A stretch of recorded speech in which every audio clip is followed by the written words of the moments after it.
আমার হাতে যে ফোনটা দেখতে পাচ্ছেন এটার মডেল হচ্ছে স্যামসাং J4। তো এটার সমস্যা হচ্ছে এটা এফআরপি লক পড়ে গেছে।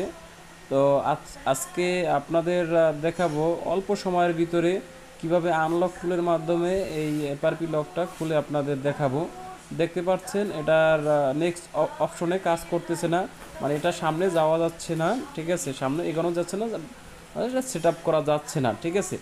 তো ফোনটা এখন কম্পিউটার সাথে কানেকশন করে এরপরে এটা আপনার একটা ডায়াল কোড আছে, ডায়াল কোডটা দিয়ে এরপরে আপনার আনলক টুলের মাধ্যমে লকটা খুলবো।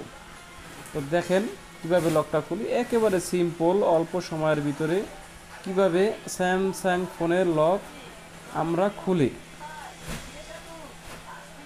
এখন আনলক টুলের স্যামসাং ব্র্যান্ডে যাব, স্যামসাং ব্র্যান্ডে গিয়ে এটা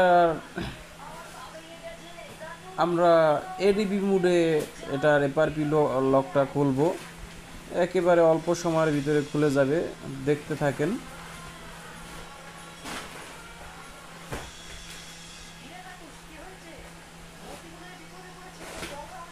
দেখেন লকটা খুলতেছে,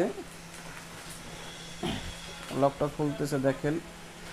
অ্যালাউ করে দেবো আমি, অ্যালাউ করার পরে এটা এডিবি মোড পেয়ে গেছে।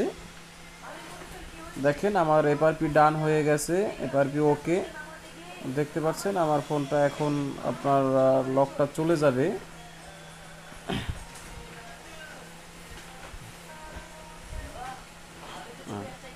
দেখতে পাচ্ছেন আমার লকটা চলে গেছে। এখন এটা ব্যবহার করার উপযোগী, এখন ব্যবহার করা যাবে সুন্দরভাবে।